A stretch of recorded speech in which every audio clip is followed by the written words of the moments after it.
बच्चों, मैंने अपनी पिछली कक्षा में आपको तत्वों के आवर्ती वर्गीकरण की आवश्यकता, उद्देश्य एवं उस पर प्रारंभिक प्रयासों के बारे में बताया था। और उसके अलावा मैंने आपको डोबेनार्डे के त्रिक के बारे में बताया था। आज मैं उससे आगे आपको बताऊंगी। आज हम पढ़ेंगे न्यूलैंड का अष्टक सिद्धांत।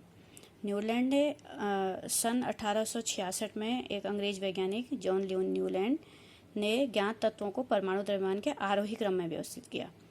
ठीक है, 1866 में अंग्रेज वैज्ञानिक जॉन न्यूलैंड ने जो जितने भी तत्व उस समय तक ज्ञात थे वो टोटल 56 थे। 56 तत्वों को सबसे कम द्रव्यमान वाले तत्व हाइड्रोजन से उन्होंने शुरू किया और 56वें तत्व थोरियम पर समाप्त किया।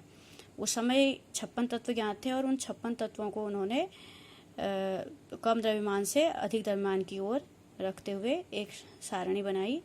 और अपनी इस व्यवस्था में उन्होंने देखा कि प्रत्येक 8वें तत्व का गुणधर्म पहले तत्व के गुणधर्म के समान है। ठीक है, अब इसकी तुलना उन्होंने संगीत के अष्टक से की। संगीत में जैसे साज सुर होते हैं, सा रे गा मा पा धा नी, फिर शा दोबारा आता है। उसी तरीके से उन्होंने कहा कि जब हम अपने संगीत के अष्टक के अनुसार इन तत्वों को एक सारणी में रखते हैं तो प्रत्येक 8वें तत्व के गुण जो हैं वो पहले वाले तत्व से मिलते हैं। जैसे अभी मैं आपको न्यूलैंड का टेबल दिखाती हूँ। ये है न्यूलैंड की टेबल। देखिए उसमें उन्होंने क्या कर रखा है, जो न्यूलैंड ने अपना अरेंजमेंट कर रखा है उसमें उन्होंने हाइड्रोजन से शुरू कर रखा है और थोरियम पे उसको समाप्त कर रखा है। तो उसमें जो है बढ़ते हुए परमाणु द्रव्यमान के अनुसार कर रखा है। जैसे हाइड्रोजन का 1, लिथियम का 7, बेरिलियम का 9, बोरोन का 11, कार्बन का 12, नाइट्रोजन का 14, ऑक्सीजन का 16। और उसके ऊपर आप देख रहे होंगे कि ये उन्होंने क्या लिखा है, सा रे गा मा पा धा नी, फिर से सा। जैसे सा 8वें सुर में सा फिर से रिपीट हो रहा है, सा रे गा मा पा धा नी सा फिर से आता है। उसी तरीके से उन्होंने कहा कि जैसे hydrogen, lithium, beryllium, boron, carbon, nitrogen और ऑक्सीजन को अगर हम बढ़ते हुए परमाणु द्रव्यमान के आधार पर रखते हैं तो 8वां तत्व जो फ्लोरीन है उसके गुण हाइड्रोजन से मिलते हैं। वैसे अगर हम लिथियम से 8वां तत्व गिने, लिथियम, बेरिलियम, बोरॉन, कार्बन से 8वां तत्व गिने तो वो सोडियम है और उसके गुण लिथियम से मिलते हैं। उसी तरीके से अगर हम बेरिलियम से 8वां तत्व गिनते हैं तो 1, 2, 3, 4, 5, 6, 7, 8वां मैग्नीशियम होता है और मैग्नीशियम के गुण जो हैं वो बेरिलियम से मिलते हैं। तो इस तरीके से उन्होंने अपना जो अष्टक, इस सिद्धांत को उसने अष्टक नाम इसलिए दिया क्योंकि इन्होंने संगीत के सुरों के आधार पर इसको सारणीबद्ध किया।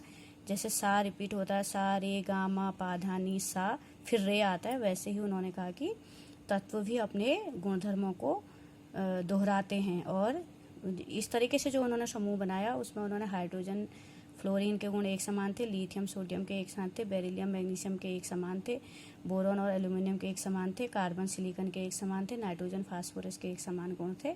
और इस तरीके से न्यूलैंड से अपना अष्टक सिद्धांत बनाया। और इसमें आपको मैंने अभी बताया था कि अष्टक में लिथियम और सोडियम के गुणधर्म समान थे। सोडियम लिथियम के बाद 8वां तत्व होता है। और इसी प्रकार जो है बेरिलियम और मैग्नीशियम में भी अधिक समानता है और तत्वों के मुकाबले बेरिलियम और मैग्नीशियम में भी अधिक समानता है। तो इन्होंने इस तरीके से अपना अष्टक सिद्धांत दिया, यानी कि तत्वों को सारणीबद्ध किया संगीत के अष्टक सिद्धांत के आधार पर। लेकिन फिर जब बाद में बहुत सारे वैज्ञानिकों ने इस न्यूलैंड के अष्टक सिद्धांत को गहराई से पढ़ा तो उसमें उन्होंने कुछ कमियां देखी। कुछ कमियां थी जिन्हें हम सीमाएं भी कहते हैं। जैसे अष्टक का सिद्धांत केवल कैल्शियम तक ही लागू होता था, यानी कि हल्के तत्व कैल्शियम तक ही उनका सिद्धांत लागू होता था।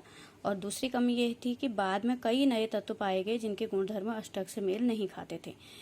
न्यूलैंड ने कहा था कि प्रकृति में केवल 56 ही तत्व हैं, अब आगे कोई नया तत्व नहीं मिलेगा। लेकिन बाद में बहुत सारे नए तत्व मिले और जब हम उनको इस न्यूलैंड के अष्टक सिद्धांत के पर आधारित आवर्त सारणी में स्थान देते हैं तो वह उनसे उसमें स्थान नहीं पा रहे थे।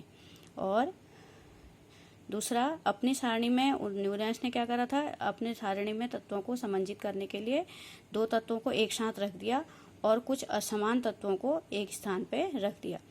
तो न्यूलैंड्स ने कभी कभी दो तत्वों को भी एक साथ रख दिया। जैसे आप देखो, आपको मैं सीधे दिखाती हूँ, ये देखिए कोबाल्ट और निकिल, कोबाल्ट और निकिल को उन्होंने एक साथ रखा है।